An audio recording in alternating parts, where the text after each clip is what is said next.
Okay. Welcome back to Shaman King at 2021 Anime Review episode number 38. Now, yes, you're probably wondering, Nick, where was this video yesterday? Was on the website yesterday, so I had to save it for today. Yep. Now I'm discussing the newest episode of the 2020 reboot, episode 38, Graduation. This episode covers 208 to 214 of the manga. Yes, which makes this the third episode in a row. Yes, third episode in a row where this anime covers seven chapters.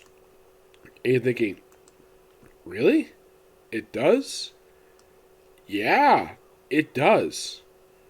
Which is quite interesting. Now, as for the arc itself, as of this very episode, there is exactly 43 chapters left.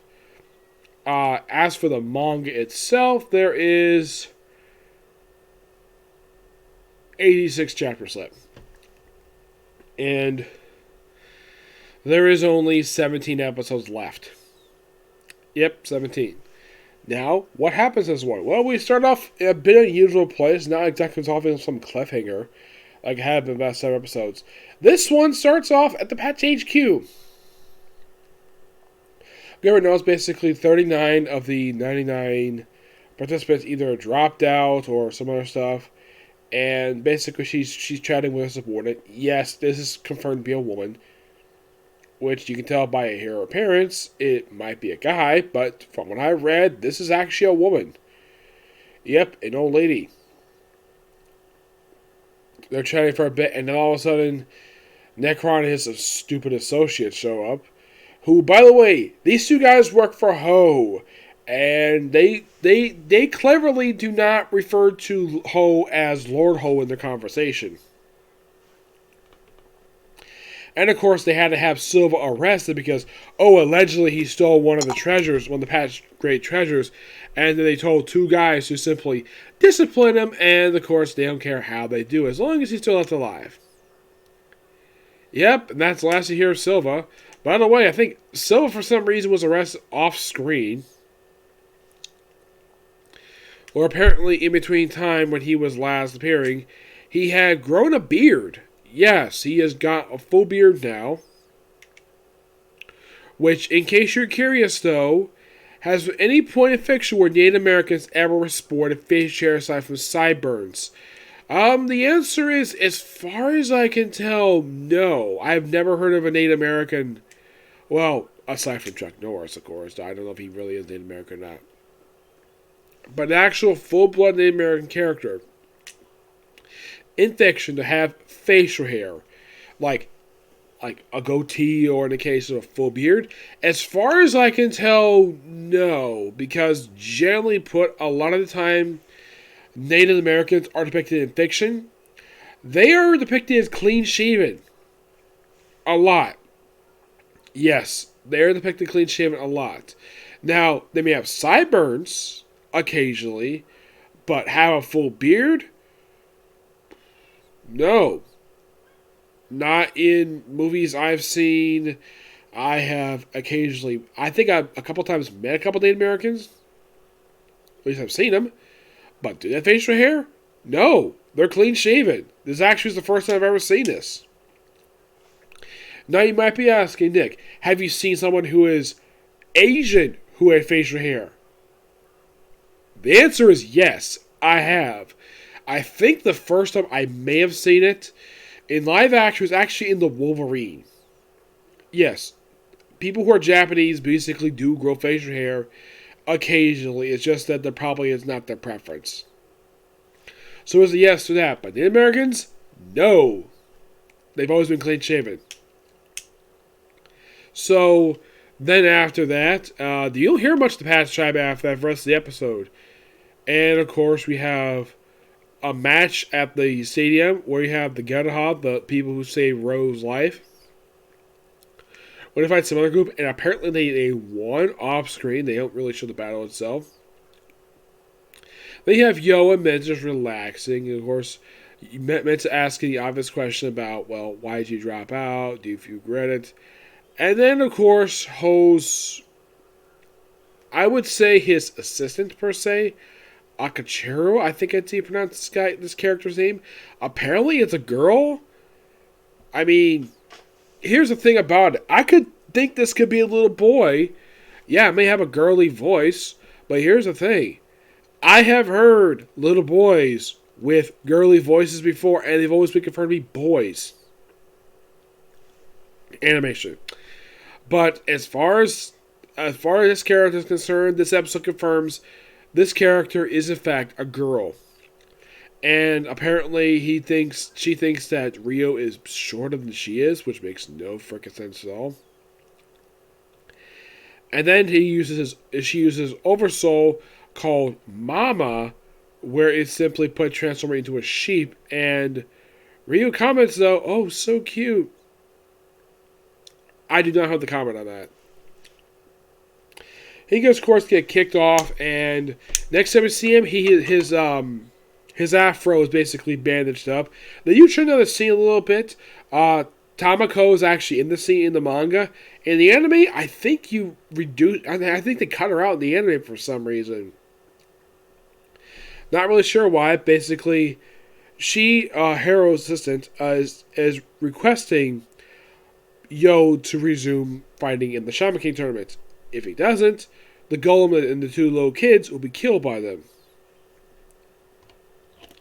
So eventually he ponders this for a while. Of course, Ashura notes he's gotten stronger. And Anna shows up with the Oracle Bell. But he has to ask mission. Of course, they do show a basically image of breaking glasses. Now, this actually is trimmed down from the manga where you see Marco, the maiden in Leisenberg, where basically you hear him being upset by it. Which in the anime, they used to basically showing Marco's glasses. Then we cut to an old Japanese ruin of a Japanese military base, where we see this guy who looks suspiciously like a character from Lupin the Third. I'm not kidding about that. This guy looks like he's a Lupin the Third. Now you're probably thinking, who the heck is this guy? They revealed in the episode, he's actually the creator of the X-Laws. Which, that didn't make much sense, but okay. Yeah, appearance-wise, he reminds me a lot of the guy from... I mean, if you look at him, especially with his hat pulled down like that...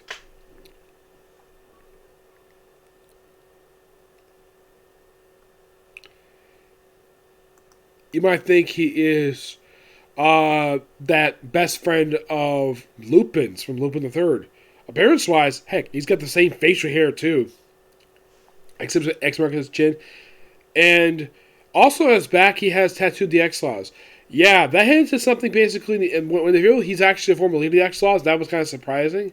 But the X-Law thing, that was hinted at something, which I do appreciate the anime highlighting that they kind of in a way reversed exactly what he was doing here. Because it's implied he was actually shirtless first, then he basically showed up tattooed, then he put a shirt on, which is kind of been reversed before. So then you have Yo basically trying to force the X-Law's hand in order to allow him to go back into the Shaman King fight. He fights them, when the angels get knocked out, and all of a sudden, what is this guy's name? Lucius Lasso. Who, of course, Marco knows him, because he's the one who actually recruited him into the organization. Which apparently its former name, apparently was Heaven's Gate. When I think of Heaven's Gate, I think of, wait, did the writer of Shaman King name after that 3-hour movie from the 80s? I would not be surprised if it did that.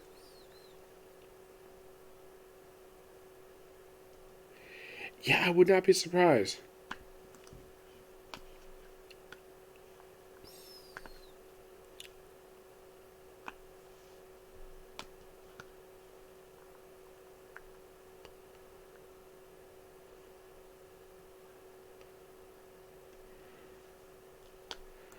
Yeah, so he shows up. Of course, he works for Ho. Now, what caused him to leave the X-Laws, they don't really explain. He shows up in the episode. You actually see him take down 7 members of the X-Laws. In the manga, you don't really see it at all because as soon as he shows up, like not long afterwards, he's getting into a fight with Marco, and they basically use their guns as freaking swords. They're big, humongous guns. Which I think, but design-wise, in the anime form, they're probably based upon the gun from Trigun. Which I would not be surprised if, in fact, the creator of the series took inspiration from Trigun. Especially since the original anime actually aired at the same time that this manga came out. Yep, I've watched Trigun. Awesome anime. And I kind of wish they would have finished up in the manga instead of doing the original ending. Go figure. So, they fight for a bit, and of course, now they do have a slight change of angle. What position that, yo. Now, when he's tackling Lucifit, he's tackling from the front. He's tackling him. In the anime, he does it from the back, which I thought was kind of weird. Like, okay, that makes more sense for him to do that in the anime than he did in the manga. Of course, Mark's like, okay, I sentenced you to 100 death sentences, but because saving my life, I reduced from 199. And then Marco does something completely unexpected. I thank you for your kindness. And he proceeds to strip. Yes, Marco proceeds to strip to an outfit that I'm like, okay, what the heck is this? Now, look up the manga basically shows us too, so I'm not exactly spoiling something that's in the manga too. Excuse me.